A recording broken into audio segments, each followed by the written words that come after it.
ইনসাফ নামক মেডিসিন যদি আজকে মদিনা বাজারের দোকানওয়ালার অন্তরে ঢুকে যায়, আল্লাহর কসম করে বলি নবীর উম্মত, এই দোকানওয়ালার দ্বারা একজন কাস্টমারও কখনো ঠকবে না।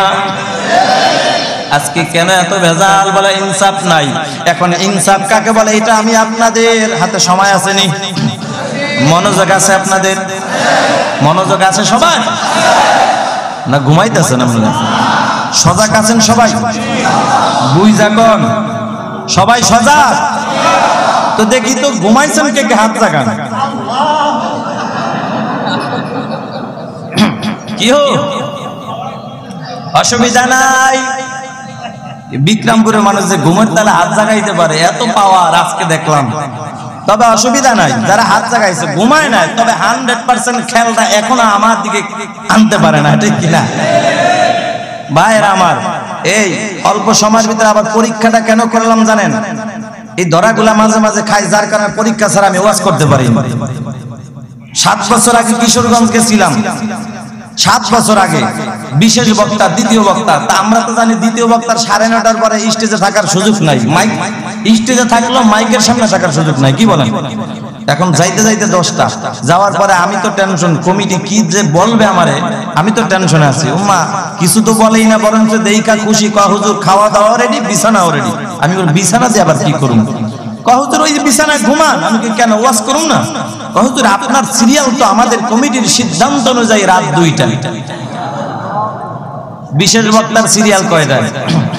রাত 2টা। প্রধান বক্তার কয়টা আপনারা হিসাব করেন। এখন বাবাজি 2টায় উঠলাম, ওঠার পরে দেখি শ্রোতাদের ভাব ভালো না। কি রে, কেউ ঘুমায়, কেউ কি করে, অবস্থাটা আমার খারাপ লাগতেছে। কোন রকম চিল্লা মিল্লা জাগাইলাম, আধা ঘন্টা ওয়াজ করে যাই, আবার কি রে সুবহানাল্লাহর আওয়াজ নাই। সন্দেহ লাগলো, কি রে আবার কি ঘুমায় গেল নাকি? এবার একটু টেস্ট করলাম, টেস্টের দরকার আছে না? চিল্লা এত লাভ নাই। এবার বললাম বাবাজি সারা রাত তো ওয়াজ শুনবেন আর শুনলেন, তো দেখি তো জাহান্নামে কে কে যাবেন, একটু হাত জাগান তো। উম্মা বলতে দেরি 4-5 জন মুরব্বি কয় আল্লাহু আকবার। আমি কই কিও মুরব্বি জাহান্নামে যাবেন? না হুজুর আমার উপর রাইগা গেছে। কয় হুজুর না খায় বই রয়েছে কি জাহান্নামে যাওয়া যাবে না? তো হাত জাগাইলেন কা? কয় হুজুর ঘুমের তালে। हकीकत से तो दुनिया बेखबर है, दुनिया की नुमाइश पर नजर है। नमी गुयम के अज दुनिया जुदा बाश, बाहर करे के बाशी बा खुदा बाश। जिससे दुनिया अज खुदा गाफिल बुदाम, नकामा शोल को रहो पर जिंदा दुनिया में हो, दुनिया का तलबगार नहीं हो। दुनिया में हो, दुनिया का तलबगार नहीं हो। बाजार से गुजर हो, खरीदार नहीं हो। बाजार से गुजर हो, खरीदार नहीं हो। मुसलमान नबीर उम्मत বলতেছিলাম ইনসাফ কাকে বলে? এ মুসলমান আপনারা বেইনসাফের আমল কইরেন না, এদিকে তাকান। দাঁড়ায় ডিস্টার্ব কইরেন না, এদিকে তাকান। কষ্টটা যদি আজকে একটা দিন যদি আল্লাহর জন্য একটু কষ্ট করেন, আমার মন বলে একটু দাঁড়ায় কষ্ট করলেও একটু দোয়া করেন আল্লাহ তাআলা যেন আমাদের মাননীয় প্রধানমন্ত্রীর দিলের মধ্যে যেমন কোরআনের মায়া আছে, আরোটা মায়া যেন আরো বেশি আল্লাহ ঢুকায়া দেখেন। আমিন।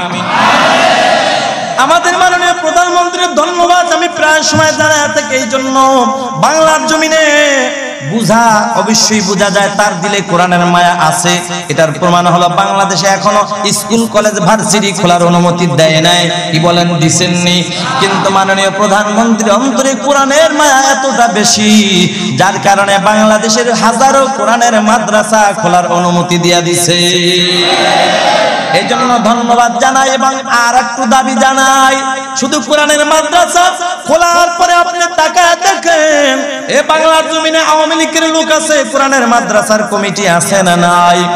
আওয়ামী লীগ যারা করে তাদের ছেলে কোরআনের হাফেজ আছে না নাই?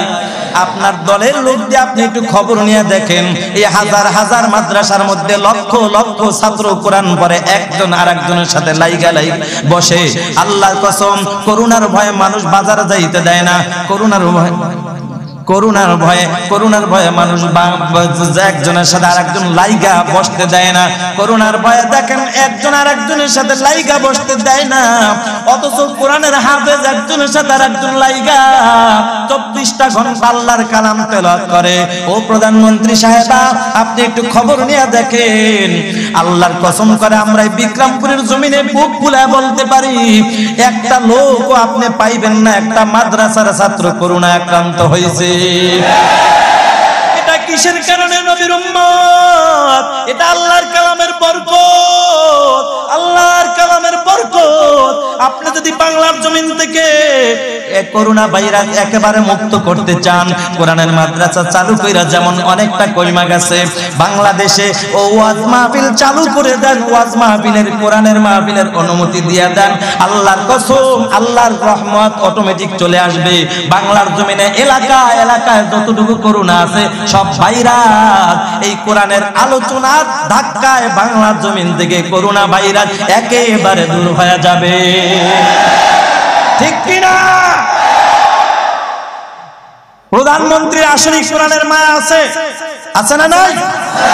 তবে কিছু চেলাবেলা আছে যারা মাঝে মাঝে একটু বিভিন্ন ভাবে একটু এদিক সেদিক কইরা মাননীয় প্রধানমন্ত্রীর মাথাটা এদিক সেদিক কইরা বলা। তবে আমরা ভয় পাই না, আমাদের মাননীয় প্রধানমন্ত্রী হলো মুসলমান। ঠিক কিনা যারা বলা? আওয়ামী লীগ যারা করে এদের মধ্যে হাজার হাজার মুসলমান আছে না নাই? তাহলে আমাদের কিসের ভয়? কোনো ভয় নাই।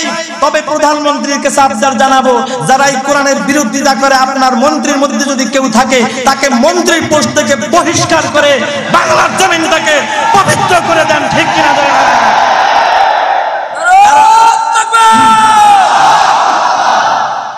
কারণ আমি জানি একটা মাদ্রাসার ছাত্রের কারণে মাদ্রাসার সুনাম হয়। ঠিক কিনা জোরে বলো? মাদ্রাসার ছাত্র খারাপের কারণে মাদ্রাসার বদনাম হয়, পীরের মুরিদের কারণে পীরের বদনাম হয়, মুরিদের কারণে পীরের প্রশংসা হয়, তাহলে দলের কিছু লোকের কারণে দলের বদনাম হয়। ঠিক কিনা জোরে বলো? আমরা চাই বাংলার জমিনে আপনি কাজ কম করেন না। বাংলাদেশের 64টা জেলা আল্লাহ আমার আপনাদের দোয়ায় আমাকে ঘুরাইছে, এই 3-4 দিনের সফর করে আজকে এখানে আসলাম। ও মুসলমান, এই যে প্রতিদিন 20-22টা ফোন টেলিফোন আসে মাহফিলের জন্য, জানুয়ারি একটাও খালি নাই, আজকে একটা ছিল দিয়া দিছি। এই জন্য এত প্রোগ্রাম এত ঘুরি আল্লাহ ঘুরায়। ওই দেখি তো আলহামদুলিল্লাহ, আগে ভাঙ্গা রাস্তা দৌড়াইতাম, এখন রাস্তায় দৌড়াইলে মানে প্রধানমন্ত্রীর জন্য দোয়া আসে। তাহলে বাংলাদেশে আপনার অনুদান কম নাই। তবে আমরা চাই এই বাংলার জমিনটা আপনি থাকেন, আমরা চাই আপনার দ্বারা ইসলামের উপকার হোক, এটা আমরা চাই। তবে যারা ইসলামের ক্ষতি করতে চায়, ইসলামের দুশমন, ওদেরকে আপনি দল থেকে বহিষ্কার করে আপনার দলকে পবিত্র করে নেন। আওয়ামী লীগের বিরুদ্ধে বললাম কথা কথা। হ্যাঁ মুসলমান নবীর উম্মত, আওয়ামী লীগের বিরুদ্ধে বলি নাই, কোরআনের পক্ষে বলছি, আওয়ামী লীগের পক্ষে বলছি, মুসলমানের পক্ষে বলছি। ঠিক কিনা? হক কথা বলতে কোনো বুক কাঁপে না, বুক কাঁপে না। এ মুসলমান, আমাকে প্রধানমন্ত্রীর ওই কার্যালয় আছে, সেখানে যে আমাকে বলার সুযোগ দেন। আল্লাহর কসম, আমি এখানে যেমন কথা বলছি সেখানে তেমনই বলতে পারবো। আমার বিশ্বাস, আমার এই কথাগুলা যদি মাননীয় প্রধানমন্ত্রী সাহেবা শুনতো, আল্লাহর কসম আমার উপর বেজার হইতো না। ঠিক কিনা? এ মুসলমান নবীর উম্মত, ইনসাফ নাই। ইনসাফ কাকে বলে আমি বুঝায় দেই। ইনসাফ মানে যার যেই পাওনা বুঝায় দেওয়ার নাম ইনসাফ। মনে করেন আপনি আমার কাছে 10টা টাকা পাবেন, দেওয়াটা দায়িত্ব, পাওয়াটা আপনার অধিকার। বুঝলেন? দেওয়াটা দায়িত্ব, পাওয়াটা কি? আমি যদি আমার দায়িত্ব পালন করি, ইনসাফ হয়ে গেল, শান্তি চলে আসলো। দেখলেই সালাম, হুজুর এক কাপ চা খান, একটা মিষ্টি খান, বলবেন কি বলবেন না? যেমন আপনি আমার কাছে 10টা টাকা পাইবেন, ওয়াদা করলাম হাজী সাহেব আগামীকাল শুক্রবার দিন আপনার টাকাটা আমি দিয়ে দিব। সময় মতো যদি ওয়াদা মতো দিয়ে দেই, আপনিও খুশি, আল্লাহ খুশি। ঠিক কিনা? কিন্তু পাইবেন 10 টাকা, দিলাম 5 টাকা, তাও 2 বছর ঘুরাইয়া এমন বাটপার এলাকা আছে না নাই? নিজের টাকা আদায় করতে যাইয়া নিজের মাথার রক্ত পর্যন্ত জমিনে ফালাইতে হয়। নিজের জায়গা নিজের দখলে আনার জন্য নিজে মিথ্যা মামলায় পর্যন্ত জড়িত হইতে হয়। আছে না নাই? মুসলমান, এখন আপনি কি করবেন? পাইবেন 10, দিলাম 5। আমার তো ক্ষমতা আছে, আপনার ক্ষমতা নাই। গরিব পাই আমি নরমে দিলাম কাজ কইরা, সুযোগে সদ্ব্যবহার আমি দিলাম আপনাকে 5 টাকা ধরাইয়া। এখন গরিব, আপনি তো আমাকে ধমকও দিতে পারেন না, মন খারাপও করতে পারেন না, বসে আছেন। কি করবেন? রাস্তা 2টা, রাস্তা হলো 3টা। একটা হলো আপনি পারলে মুসলমান হিসাবে কষ্ট দিছে ক্ষমা করে দেন। ক্ষমা করে দেওয়াটা কার গুণ? আল্লাহ বলেন ইদফা বিল্লাতি হিয়া আহসান ফাইযাল্লাযী বাইনাকা ওয়া বাইনাহু আদাওয়াতুন কাআন্নাহু ওয়ালিয়্যুন হামীম। আল্লাহ বলেন তোমার সাথে কেউ মন্দ আচরণ করেছে, খারাপ ভাবে কথা বলছে, গালি দিছে, তুমি মুসলমান, উত্তম হলো তুমি পারলে তার প্রশংসা করে দাও, তুমি একটা গালি দিও না। মুসলমানের চরিত্র কত সুন্দর, আমার নবীর আদর্শ কত সুন্দর, ঠিক কিনা? এখন আপনি বলতে পারেন হুজুর এটা আল্লাহর কেমন বিচার, গালি দিলে আমি দিতে পারবো না। আল্লাহ দিতে পারবেন না এমন কড়াকড়ি বলেন নাই। আল্লাহ বলে ওয়া ইন আকাবতুম ফাআকিবু বিমিসলি মা উকিবতুম বিহি ওয়া লা ইন সাবারতুম লাহুয়া খায়রুল লিসাবিরিন।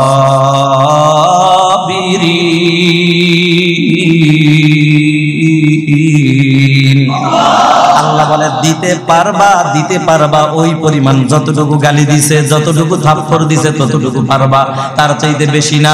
তবে বান্দা না দিয়া যদি ক্ষমা করে দাও, ক্ষমা করে দেওয়াটাই হলো উত্তম আমল। এইবার আসেন, রাস্তা 3টা, একটা গেল, পারলে ক্ষমা করেন, না পারলে আপনি একটা রাস্তা আছে, দুনিয়ার মানুষের মাধ্যমে যদি সমাধান করতে পারেন, দুনিয়ার মাতবরের মাধ্যমে, তাহলে আল্লাহর কাছে বিচার দিয়া লাভ নাই, ঠিক কিনা ধরে বলেন? যদি দুনিয়ার মাতবরের কাছে বিচার সমাধান না পাওয়া যায়, তখন আল্লাহর কাছে বিচার দেন। এখন দুনিয়ার মাতবর কাছে বিচার যে দিবেন, গরিবের মাথায় টেনশন, কারণ বর্তমানে অনেক গরিব ব্যর্থ হয়ে দুনিয়ার মাতবরের কাছে আর বিচার দিতে চায় না, কারণ দুনিয়ার মাতবরের বিচারের মধ্যে তো অনেক ভেজাল। যদিও আপনাদের বিক্রমপুর, এটা কোন থানা? এই মুন্সিগঞ্জ থানায় কোনো ভেজাল ঠাজাল নাই। ওরে আল্লাহ, এই জায়গাও ভেজাল আছে। আরে আমি ভাবছিলাম 64 জেলায় যেহেতু ভেজাল পাইছি, তা অন্তত বিক্রমপুর মুন্সিগঞ্জ থানাটার মধ্যে মনে হয় ভেজাল মুক্ত পাবো। এদিকেও ভেজাল লইকা গেছে। কেমন ভেজাল বলবো নি? ভেজাল হইলো এইটা, গরিব বেচারার জায়গাটা আরেকজনে ক্ষমতার বলে জোর করে দখল করে নিয়ে যাচ্ছে না নাই? এখন গরিব কি করবে? মাতবরের কাছে গেছে, মাতবর সব একটা সমাধান দেন। আর মাতবরও মাশাআল্লাহ এমন মাতবর, কিছু না দিলে মাতবর বিচারে হাতে নেয় না। এটা যদি আপনারা রাগ করেন না, এদিকের কথা কেন, আমি বরিশালের কথা কইতেছি। কি রাগ করতেছেন আপনারা? এখন মাতবর কিছু না দিলে বিচার হাতে নেয় না। এখন কি করবে? দিছে মাতবরে 5000 টাকা। চিন্তা করলো 5 লক্ষ টাকার জমি আদায় করতে যায়, যদি 5000 যায়, অসুবিধা কোথায়? তারপরে তো ভালো, কিন্তু গরিব 5000 দিয়েও তো উপকার পায় না। এখন 5000 দিছে, মাতবর খুশি মুখে হাসি, কয় যা যা, টেনশন নাই, সকাল 10টায় বিচার হইব, তোর পক্ষে রায় হইব, কোনো টেনশন করিস না। গরিবের আশার বাণী দিছে, কিন্তু গরিবের চোখে ঘুম নাই, কারণ গরিব জানে যেই বাটপার টাকা খায়, ওই বাটপারের কথা ঠিক থাকে না। জোরে বলো ঠিক কিনা? কারণ 5 টাকার জায়গায় 6 টাকা দিলে উপরের ফাইল নিচে, নিচের ফাইল উপরে। এইবার তো ও ভাই মাতবর ঠতবার আসেনি আবার। ও মুসলমান, সিদ্দিকী সেটা ভয় পায় না, ঠিক কিনা ধরে বলো? এইবার তো সকালবেলা মাতবরের কাছে গাছ হাজির। আপনাকে ওই মদিনা বাজারের আশেপাশে দেখবেন বিচারের তারিখ হইলে অনেক জনগণ হাজির হয়, দেখি বিচারটা মাতবর কি সঠিক করে না বেঠিক করে, ঠিক কিনা ধরে বলেন?